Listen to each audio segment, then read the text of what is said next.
Wanted to make sure that everybody knows that we did vote to send the budget to the town meeting last Thursday, the 16th of April. But there was an important development between Wednesday and Tuesday that I want to make sure people are aware of. And first, let me mention that there is a revised PowerPoint slide presentation that reflects the changes that were finally approved on Wednesday, as well as the detailed traditional columnar format of the budget. They're both available in Sheila's office in hard copy and online on the town website under Town Budget. Now, the reason that we had to make changes between Tuesday and Wednesday is that on Wednesday afternoon, going back through the revenues in detail, it came to our attention that we would receive an additional $200,000 less in state grant revenue.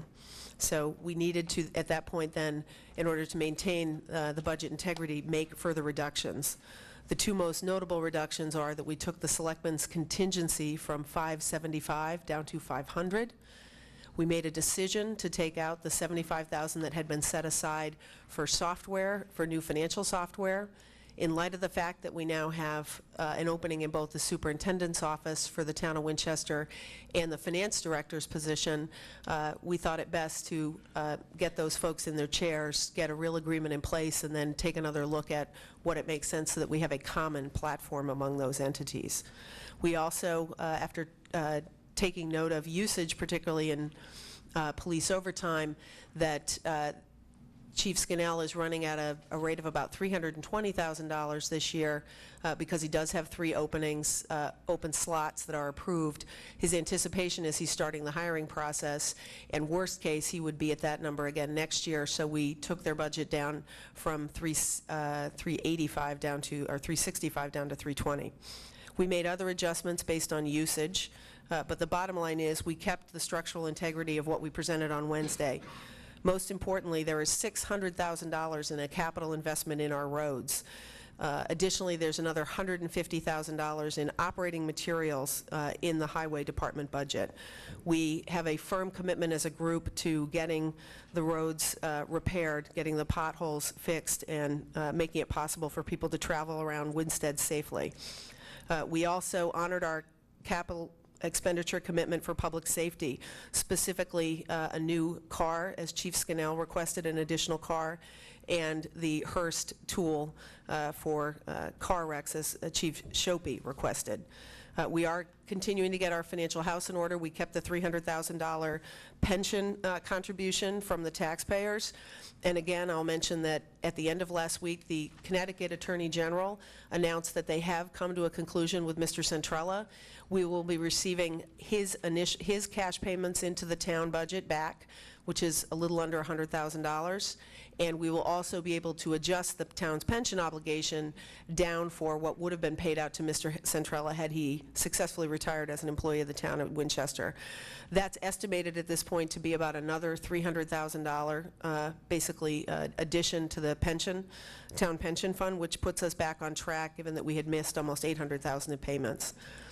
Again, we have no headcount increases in this budget, but we will be meeting all of our contractual obligations to our employees.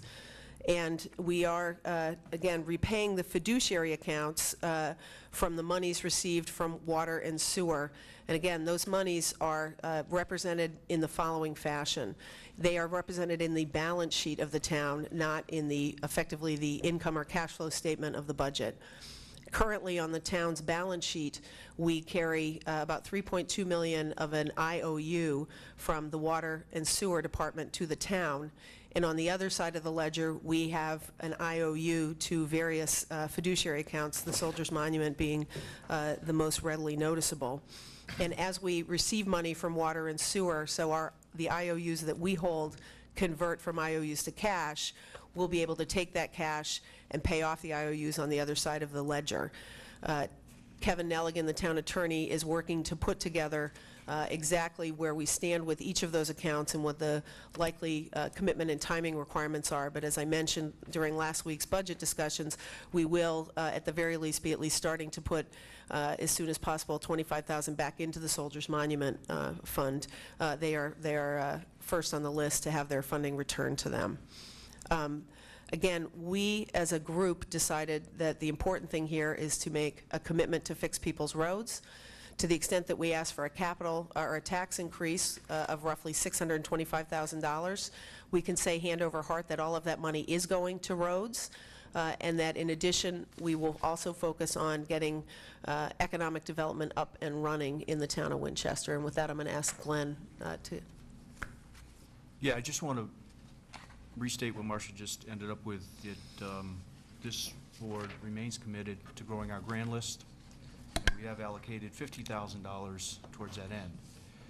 We ask that the community give us an opportunity to formulate that strategy, to bring in the people that we feel are going to move, that money forward in the best light, and include everybody, EDC, board members here, anybody else that has suggestions as to how to, most effectively spend that money. But we do want to make sure everyone understands that that's a commitment that we've made. We will grow this year's grand list. And I just want to echo that and say that we have for several years put $5,000 or so in a couple of really eager and thoughtful volunteers' hands, but those little seeds have not borne enough fruit, quite frankly, to grow the town. And in a presentation made by Dick Labick, the chair of EDC, was specifically asked if we had $50,000, what would you do? He said we should look for outside help, and we should make an incentive-based program to try to bring others into town. And that is precisely what we look forward to doing, and we look forward to working with Dick and his whole team to put this in place. And with that, I'll move on to, I'm sorry, I didn't see you. That's okay. Yeah, I have some questions because most of the budget was put together last week when we were gone, and I've gone through some of it, but not all of it. But I am interested in what you just said in terms of, you mentioned there was a significant development from Tuesday to Wednesday in terms of revenue. And Yes. was that revenue because the state cut something, or was that revenue that because you had counted it in the wrong way in terms of a grant account versus what came to us or went to? Thank you for bringing that up, because it raises another issue with the current year's budget. We had recorded a couple of different grant revenue numbers that were moving around. They changed from March 28th to early April. Additionally, we received clarification from Dale. We were using the ECS money number that was provided by CCM, and in fact, that included the Alliance grant money in that number. It wasn't footnoted on that page, but once we knew that, we took that out. I think it's also important to note, and thank you for raising this, we also identified that there was about $80,000 in revenue identified as coming in through the employee medical contributions, which we will not be receiving. And in fact, it's an $80,000 hole that exists in the current budget. So Dale will be coming back to us later in May with proposals for how we're going to manage that exposure, what line item transfers we might need in order to cover that. So yes, there were some swings in terms of revenues, and I would also say that there is still the possibility, because the state budget, this is a perennial issue, the state budget is not finalized till early June, literally I think a day or so after we usually vote. There still can be other changes up and until that time, so we're trying to use the most current numbers. I think the critical thing is that we did, I think as a group, sit with Dale and go through line by line all of the numbers, and I think we're all in sync and understand sort of where we are now. Well, from that standpoint too, Dale, hopefully I can find some time to meet with you Thursday to go through the budget so that I can catch up to that. Because one of the things I want to know too is on the roads, based on numbers in terms of $600,000 to repair roads. Is it 600, or is it augmented by other money that you had planned in there? Well, there's $600,000 in the capital improvement plan for roads, and then within the highway budget, there's another 130 of materials. So it's everything from gravel to stone to bituminous concrete. Is there a plan on specific roads? Because I know that, I don't know if the numbers have changed, but I always was told that to do a mile of road was about $800,000. So 600,000 plus the 150 would be that, or is this more for the, I know Neil had talked about doing some of the drainage work to get roads ready for repair, or is this planned to specifically do specific roads, or? Well, there's two parts to this puzzle. The first is that we have specifically asked Neil before he leaves on May 9th, and it's something that he is committed to doing, to coming up with a schedule for the spring into the summer for the highway crew, literally a by-road schedule of where they'll be cleaning brush, cleaning drainage, and patching and repairing the pothole damage that exists around town. And that's supposed to be in place and starting now. The second part of this puzzle in terms of where we go with a broader program, I mean, I get it that $600,000 isn't going to repair, isn't going to dig up and repair and change the camber on a lot of roads, but it will actually provide us with a basis for dealing with drainage issues, as you identified, properly filling these roads, and in some cases, putting on a skim coat if we need to. But the key part of that process is really in Dale's hands at this point. He needs to, and we talked about this a little bit today, he's on schedule to start looking for a public works director that has the experience and the management capabilities to put in place a road program that basically starts to repair the damage that we've had. So we need to have a public works director first put in place, and from that person, we'll be able to then sit down after they've already started the clearing and patching to decide next steps.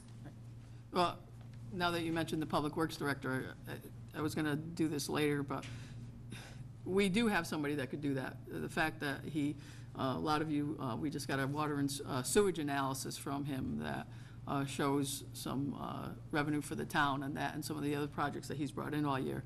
So I don't know if anybody has, in the past week or so, found a way to maybe keep Mr. Amwick here. I know that he has done a tremendous amount of work, a tremendous amount of analysis on roads, on everything as we see. So I know that there are people that thought that he was doing a good job. So Well, I don't know if we can, but. I will say this. Mr. Amwick resigned. He wasn't fired. He wasn't pushed. He went of his own volition. I don't know why he resigned. He hasn't shared those thoughts with me. But I will make this following factual observation, that Mr. Amwick's budget request was for a $100,000 deputy with road experience to do $200,000 worth of road repairs. We as a group made a decision not to add to the head count and instead dedicate a much larger number to actually fixing the roads. So that's the program we have announced and embarked on. Public Works got the largest increase, both in salary, benefits, and in materials. And Mr. Amwick has made the choice that he's made. We're still committed to getting the roads fixed, and we will find, I'm confident that Dale will find a good person that will put the program together and that we will get the roads fixed. And then I just have one more question on the financial software, because financial software has been something that we've talked about for a long time, and while I understand that the Board of Education is hiring a new superintendent, that's not going to happen for a while. And one of the things that had occurred in all of our ledgers and whatnot was the financial software.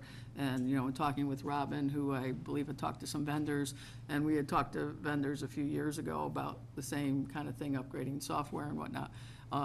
It seems to be one of our basic needs here in terms of being able to have reports that are much more automated and detailed from what we currently have in terms of things. Like I know where I work, there's a software package that's incredibly detailed and runs a lot of good reports for people to work off of. So I know that you said that you weren't going to do it in this year, but I think it's something that we really need to do at some point in time. I don't disagree, but I think it's important for us to have the people in place that are actually going to implement that, and we need to have their input in terms of the program. I would also note that the town very much wants the school district and the town to be on one platform. They voted for that by a multiple 2 or 3 years ago. So we absolutely need that commitment before we make that kind of investment in another program or system. I will also say that I had a chance with Dale to talk with the staff that actually manage our purchasing department and our data software, and they're quite comfortable waiting until all those people are in place. In fact, they want to, because they'd like to have all those people in place, since they, at the end of the day, are ultimately responsible for making sure this stuff all fits together and works. They want to have the right people in place above them so that they know that they have a system that they can maintain that makes sense. It just that we would have to wait to get to the next budget cycle over a year and a couple months to do that. Well, we'll see. Our cash flow situation is such that if the Water and Sewer Department, which is planning on paying us the full 400, if that actually materializes over the next 2 years, and some other things continue to work in our favor, and we manage the budget tightly, there's no reason that we might not, out of the Selectmen's contingency, have the opportunity to still proceed with this, particularly if we have an agreement with the school district and we're splitting the cost. I'm just saying that from a taxpayer's perspective, given that we have so many openings and open questions, it doesn't make sense to ask the taxpayers to put up that money at this point and warehouse it until all those positions are in place and we have more clarity. I guess I'll have to look at the contingency more, because I know most of the contingency, I did notice quickly that you changed the contingency from fund balance contingency to selectmen's contingency.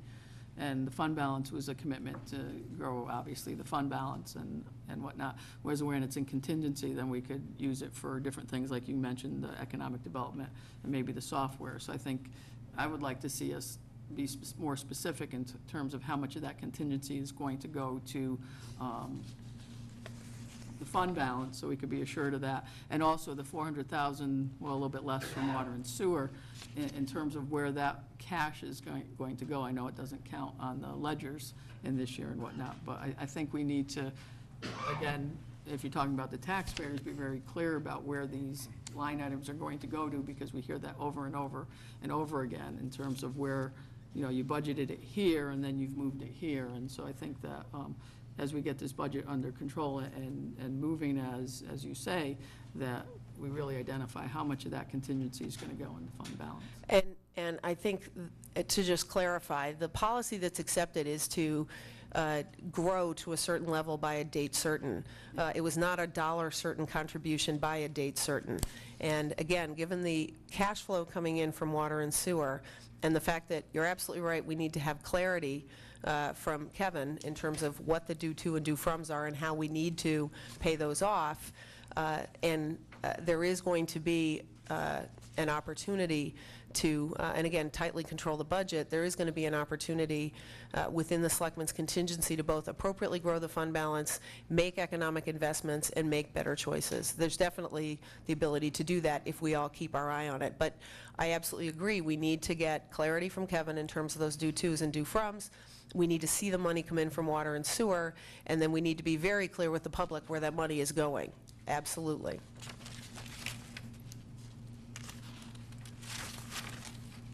Any other questions? Okay. So I need an authorization to proceed to try to put the loan together, and then I would request that you let us know that there is a subcommittee to look at the credit worthiness, so that however we have to proceed on that, we can hit those milestones and tell EPA what we're doing. Okay. Are there any more questions or comments? Do you want to? No, I just echo what Glenn said, because at that point, it was probably about 4 or 5 years ago, we were in danger, well, 4 years or so ago, we're in danger of losing the whole fund. At that point, when we found you. And if we do this, we'll have $480,000 eventually that gets paid back that we can use again. If you use 300 for Iflin, 100 for Whiting, and 80 for Carriage Maker, which Yes. is we need that, obviously, in terms of what we have. So I would ask for a motion to authorize Art Bogan to proceed with the loan process. I make that motion. Okay, George makes a motion. May I have a second? I'll second that. Glenn seconds. All those in favor? Unanimous. Now, I think he also would like us to set up the subcommittee tonight to do the credit work.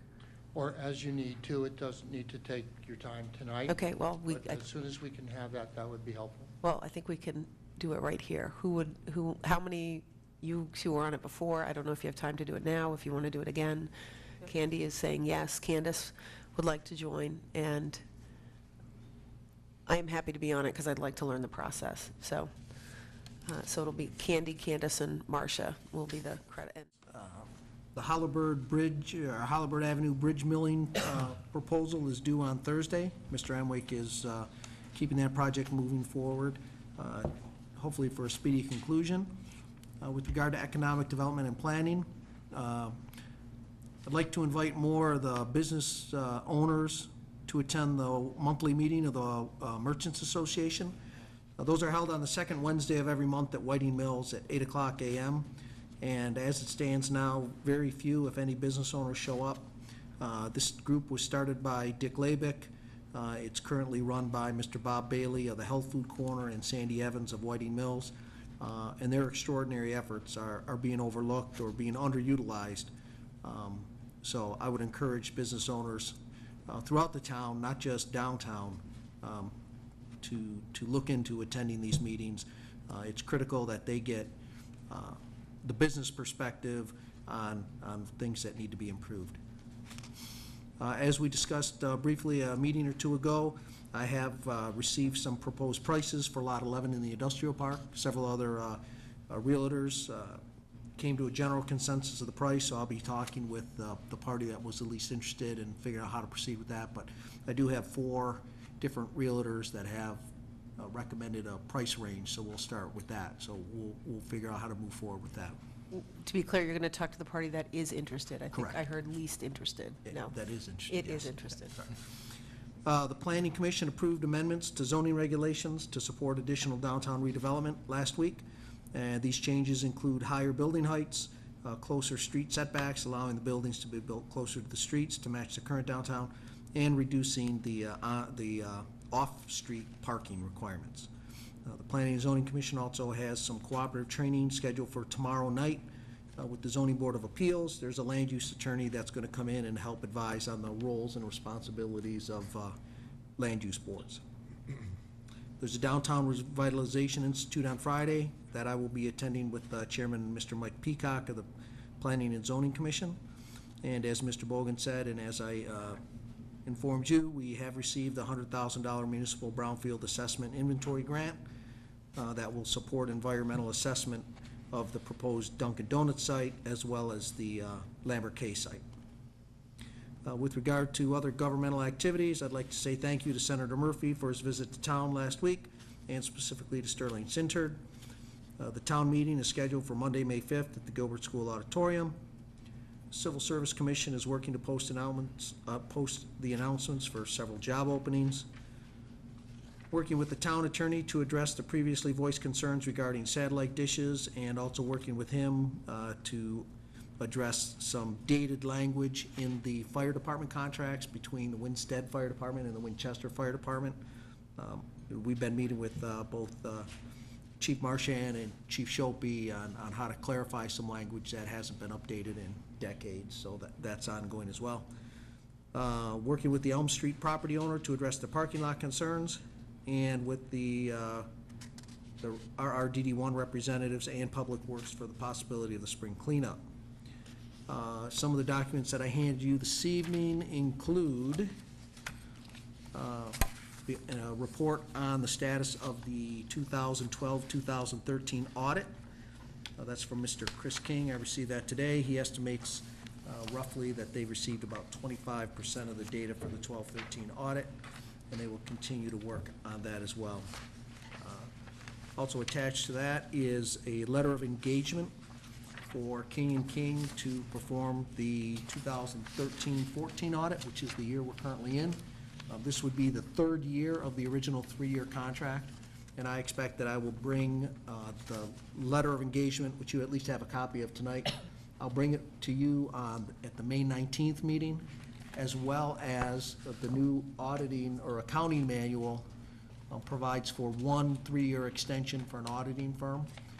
So I expect that with the additional recommendation of the interim finance director, and if need be, Robin, we will recommend the 1 3-year extension to go forward with King & King for another 3 years because of the effort that they've made in untangling everything, that it would really set us back to yet again have to bring in another auditor. So both of those issues will be on the May 19th meeting.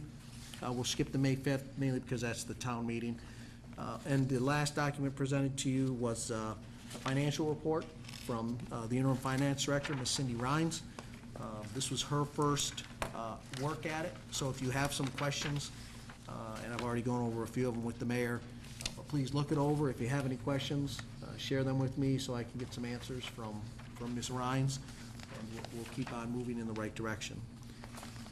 With regard to various community events, the Winstead Youth Baseball opening ceremonies, to which you are all invited, is scheduled for Friday evening at 6 o'clock at the youth ball fields on Willow Street. National Day of Prayer service is at East End Park at noon on Thursday, May 1st. And somewhat further out, the annual Rotary Pet Parade's on Saturday, May 17th, and the annual Memorial Day Parade is on Monday, May 26th. So pending any questions from you, that's all that I have for you this evening. In regard to the audit, it's only 25%, so what is projected completion date? I signed another extension today for, the OPM only authorizes 30-day extensions, so that's the end of May. I think we're aggressively looking at the end of July. The long-term goal is to get completely back on cycle with all of our audits by the end of this calendar year. If we can get the 12-13 audit finished and then the 13-14 audit finished by this December, we will be back on the regular cycle. And so that's what we're shooting for. So now that the treasurer is no longer working for us, he was helping with the audit, is that correct? He wasn't helping as much as Miss Rhines was. Right, right. So Miss Rhines, that's, now that she's helped me, help put the budget to bed with you. Her focus is pretty much entirely focused now on the audit. Is there anyone else we can bring on board to help with the audit? We've started talking with Miss Rhines to find out, what kind of additional help on a kind of part-time or as-needed basis we can bring in to help. So would you be able to get back to us at the next meeting as to what her recommendations are? Yep. Okay, great. How realistic does King and King think the July deadline is? I think when Robin was here, it was very realistic. I think it's going to be an interesting thing to see how much that sets us back. Is it really a timing issue? I mean, sorry, a staffing issue of just more people, or is there some other issue? No, I think it's mainly the staffing issue. Staffing. Which is why we had Cindy come on board in the first place to start to help. I did talk with Cindy about some additional help, and we'll see what we can bring on board and what the budget can sustain. Okay, well, to the extent you want to post this all obviously in advance of either the 5th or the 19th, please feel free to let us know sort of how that's progressing. Okay. Thanks. Any other questions, Glenn? Yeah, Dale, do we have Robin's position posted anywhere yet? It was posted on Connecticut Conference of Municipalities website, as well as the Government Finance Officer's website, which were the two places, at least the two places it was posted last time when we hired Robin. Okay, and are we thinking about anywhere else besides those two? We're open to any other discussions. I've also approached several executive search firms just on an informal basis of steering us. I've talked to Chris King, so a lot of it is informal discussion. If you have any recommendations of other places that you think might merit consideration, please share them with me as well. So the timeline then for hiring somebody is just gonna kind of evolve as far as based on the responses, is that correct? The posting that went to the GFOA and the CCM website says that the job posting is open until May 23rd. So Civil Service Commission can't start their review of that until May 23rd. Now that the treasurer's job is an open position as well, are there any opportunities to push that faster, that maybe they could help with the audit? Or are there any restrictions that we have on getting help with the audit? No, we didn't have any problems when we found a qualified person to come in and help. The treasurer, the Civil Service Commission is taking a closer look at the job description for the treasurer to make sure that the job description over time may have morphed or changed here and there, and going back and revisiting the charter to make sure that the job description that we post matches or mirrors the charter requirements. So the treasurer position hasn't been posted yet. Civil Service Commission is slated to meet again this Thursday, but we want to make sure that the job position, or job description we post for the treasurer What we want. marries the charter. Yeah, and one of the issues I think we had was that over time it had decayed. Correct.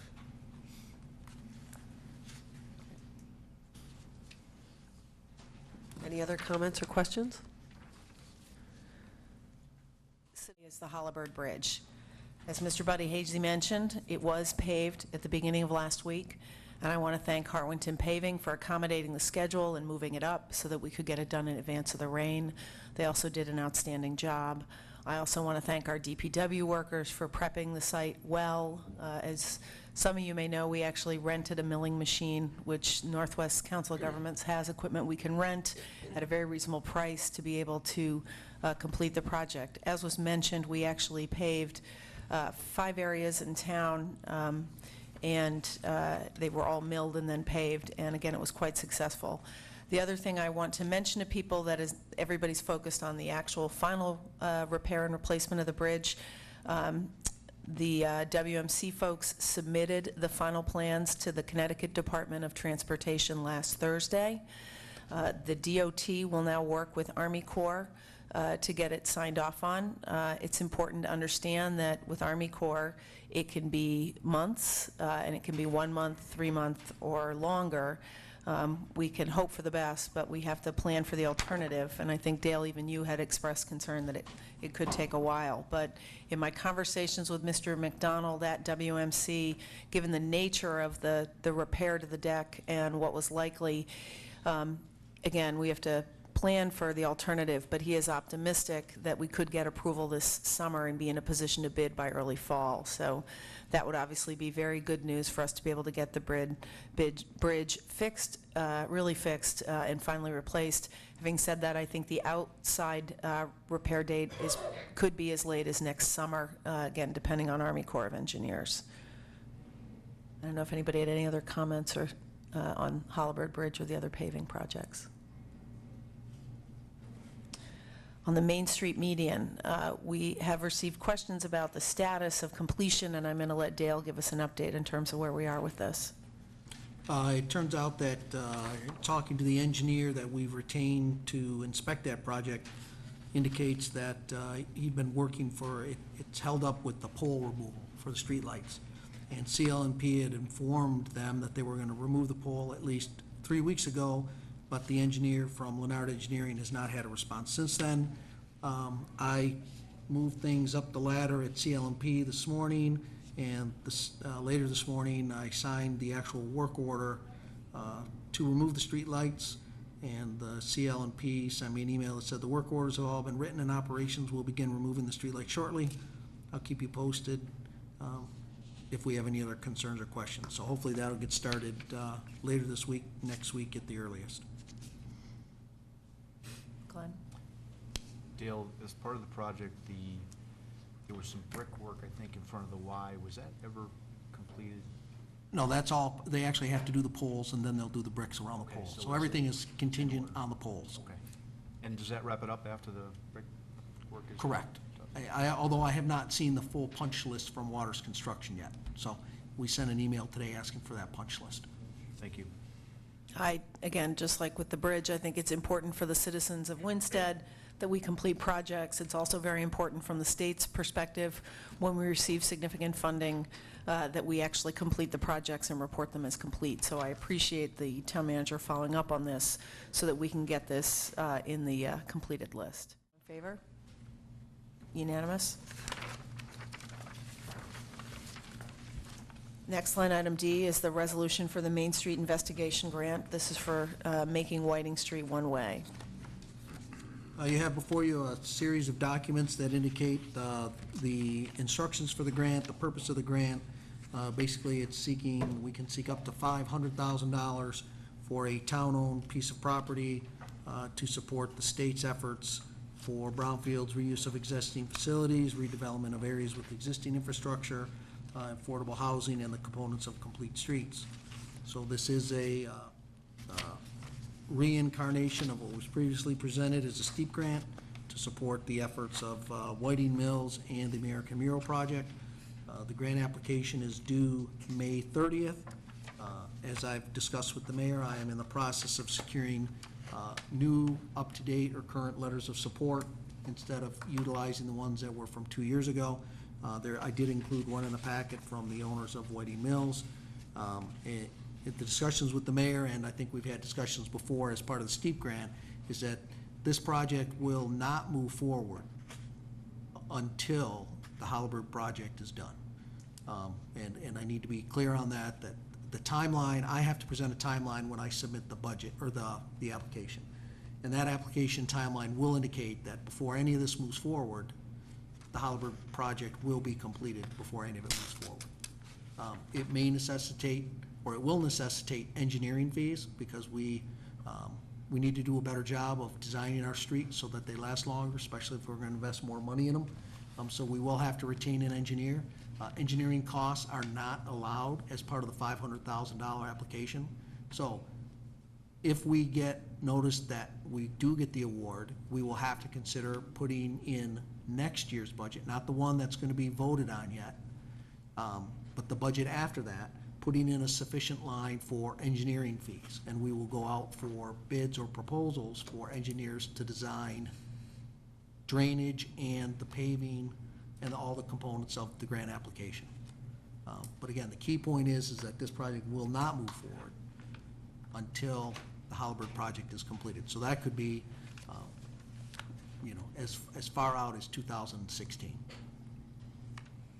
So this is a 15-16 really request, and I will be candid, I am concerned with sending in a grant application that is binding the town to pay for engineering fees, which we haven't had a proper vote on to approve in terms of proceeding with the project. And I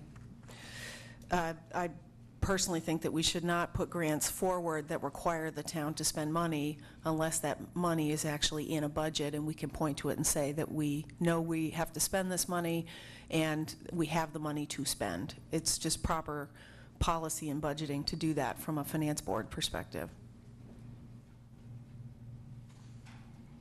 Candy.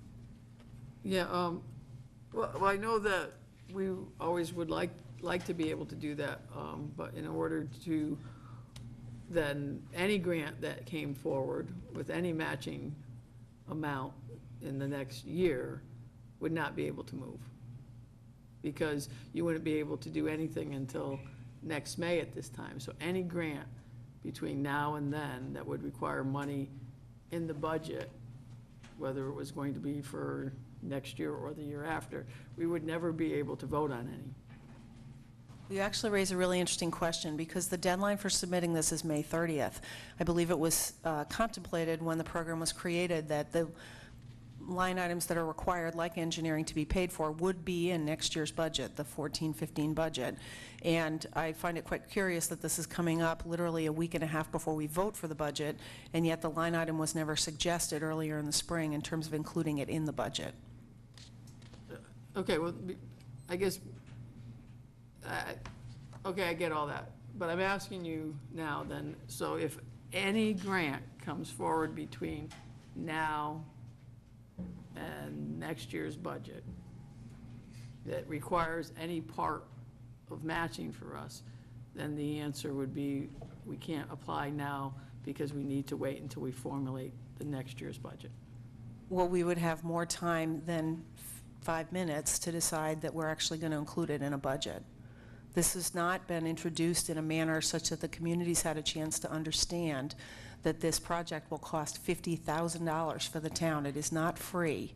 And this is exactly how we've started other projects, and it's how we've gotten into trouble in terms of overspending. And when we get to later on in this evening's discussion, it's going to become apparent that, in fact, we're short almost $300,000 in the current year for revenue. So, and we're going to have to make adjustments to account for that. So it's just not smart policy from a finance board perspective to proceed with something that requires a significant expenditure. $50,000 is a significant expenditure potentially on the part of the town that hasn't been properly discussed, vetted, and there was an opportunity to get this in the current budget. It just didn't happen on a timely basis because the process has been ongoing, I believe, to ask for approvals from the various underlying boards. And this should have been brought to the Board of Selectmen's attention in terms of the budgeting literally 6 to 8 weeks ago. Oh, okay, that's fine, but that's not my question. That's not my point. My point is that it will be the policy of this board, based on what you're saying, that any grant, whether the merits of the grant or any grant comes forward in the next year, that we're all sitting here, that requires a matching fund that is not in the budget, we will turn down. No, what I'm saying is that we're not going to decide to spend $50,000 that the town hasn't committed to in a budget in 5 minutes. And please, let me clarify again. The town is not being committed to $50,000.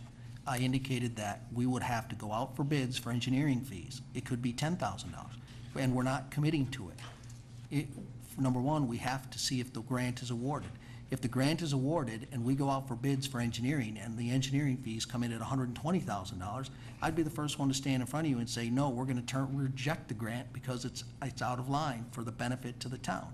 But if the grant comes in at $10,000 for engineering fees, that's $500,000 to support economic development in the town.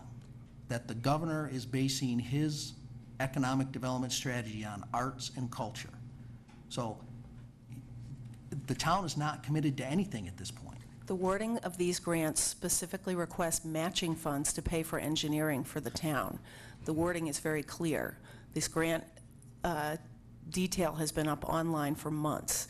So this is not, Candy, to your point, we're going to say no to everything that comes forward because we'll have time to consider it. In this case, we are finding out at the 11th hour, being asked to approve something that has a potential $50,000 plus commitment for the town in a future budget that has not been discussed and not been properly vetted. And there was time to discuss this, but it hasn't been brought forward till this evening. It wasn't disclosed until we received this one-page cover request with our Board of Selectmen packets in the last couple days.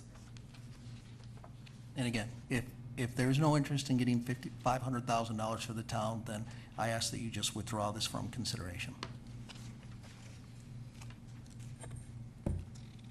George?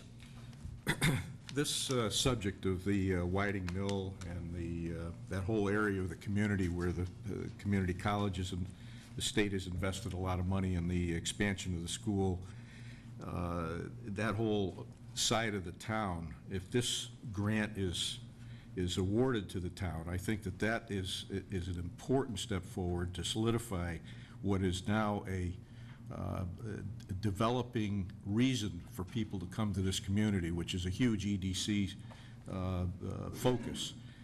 And with what Whiting Mills has done and has improved over there, and then with the Wall of America, if that in fact is going to get off the ground, and I believe it will, this will finish that part of the town with regards to the infrastructure. And I think that what Dale's talking about, and I agree with him, if we don't get awarded the grant, then we don't get awarded the grant. But I think this first step, and we have talked about it for a couple of years as far as a steep grant application in that area as well. So I would think it's important to go ahead and do this, and we are not, as Dale just said, we're not committed to $50,000, and it's something that we would then be able to bring into the next budget. I will repeat, these state grants require that when the town submits it, they understand that they will be providing the money for engineering. We are being asked to spend money that's not in the budget and has not been contemplated. It's not appropriate as a policy matter to ask the board on very short notice to decide to spend money that is not in a budget and has not been discussed. And let me, again, clarify. There's nothing in the grant application that says we have to have engineering fees already set aside. Absolutely nothing. But we ultimately are responsible for them, so it is an expense that the town has to bear. Correct. And I would agree that if the engineering fees are $10,000 to get $500,000, it's well worth that expense. We don't know what the engineering fees will be, and more importantly, it's a future expense that we don't have in any budget at this point in time, and it's not an amount of money that anyone will be binding the town to spend money on engineering. It's important for us when we apply for these grants to be clear about what our obligations are and to understand as a finance board what we are committing people to. I would actually ask that we move to vote on whether we proceed with this application and provide a resolution. Glenn? Dale, if we were awarded the $500,000, would it, is it enough money to complete the work that we want to do? That would depend on what the engineering estimate says. So we I have a budget estimate in front of you that was done in 2012 that does account for the project. Now, as I indicated, that I would get updated budget numbers, before we move forward with the grant application. So if it doesn't complete it, then the grant application doesn't get submitted, or we only submit it for the $500,000 is the maximum allowable grant. Again, we shouldn't embark on something that we don't actually know the true cost of, and we don't know the financial implications for the town's own expenses.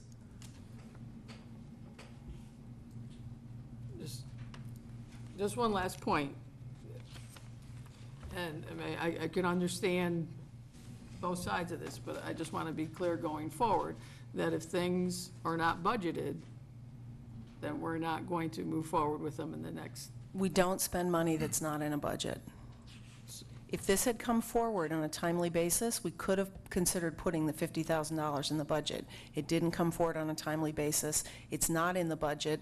The whole reason the grant process has a May 30th deadline is because it was contemplated that towns would have their match in their budget. This is no different than the ambulance. We're not going to do that again. Okay, that's fine, but I'm just wanting you, I guess I'm just looking for that anything coming forward that is not in this budget, we will not spend money on.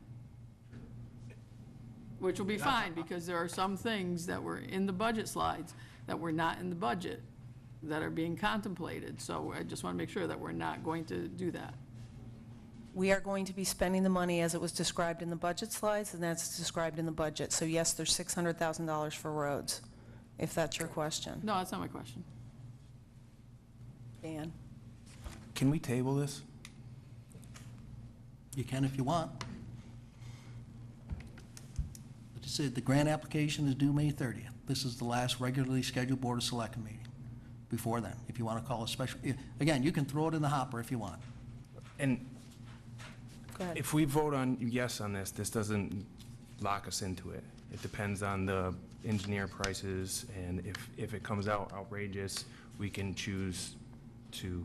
It doesn't lock you into anything. Okay. All it says is, I have the authority, based upon your approval, to submit a grant application. Over the next 2 weeks, as I get some of those additional costs, if it looks like it's going to cost $1.6 million to do Whiting Street, I won't submit the application. But this still wouldn't be in this budget. It'll be in next year. Correct. Even, let's say I submit it and say that, okay, the engineering costs have yet to be determined. By the time, if we're going to do this after Halliburton Bridge is done, then those engineering costs would be included in next year's proposed budget Okay. that we haven't even started to develop yet. And if they're too high, then we throw it out. But again, submitting grant applications like this to the state, you're committing as a town and as a board to say that you understand you bear the matching costs, and you agree to that. Actually, there are no matching costs in this. You agree it's a to pay the straight grant. engineering. Right. Engineering costs are not covered, but there are no matching costs associated with this grant. I was merely using the wording that's provided in the cover. Right. It can be considered as matching because if you put matching grants toward it, it improves the attractiveness of the state wants you to put some skin in the game. Yes, they want us to spend money that's not in our budget. Jorge? I see both points. I see exactly where Marcia's coming from, and I see where you're coming from. But we're forgetting a really big part of this whole conversation is the people that pay the taxes for this budget. I mean, we're talking about $50,000. I don't think that this is something that we should have feedback from everyone else and see how they feel about it as well. It shouldn't just be, oh, let's go ahead and do this. I personally think that Whiting Mills would be something nice to do. It'd be great. It's a great project, but obviously the timing hasn't been very, very well. However, I can see where Dale's coming from in regards to turning down $500,000. Doesn't really make much sense. If it's true that you say that we can apply for this and not commit to it, where if it come out to be too much, we can always go back. If that's true, I don't see why we don't go through with this. However, if going through with this and applying and we get it, and then we're committed to these costs, that's a major problem that we should be aware of. I mean, that's something that makes it or breaks it, to me at least. We are committing to pay the engineering costs. That is part of this grant application. I have a question. In the budget, on the Board of Selectmen contingency line, because you took it off the fund balance contingency line, you put 50,000 for economic development in the Board of Selectmen contingency. And at the time when it was put there, there was not a specific activities under economic development. How could this be considered economic development? We are looking to bring more businesses and more jobs into town. Making Whiting Street one-way and pretty will not bring more jobs or more businesses into town. I also want to, it's ancillarily making a part of town that has that has economic value. Again, making Whiting Street one-way and pretty does not bring and does not sustain economic growth. It doesn't add to the grand list of the town.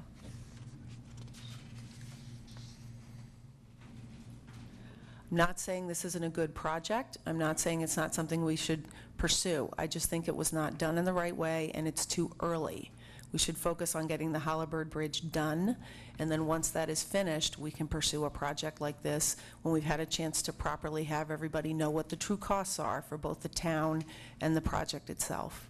Jorge? I think we should table this and attend to it quickly, maybe the same week.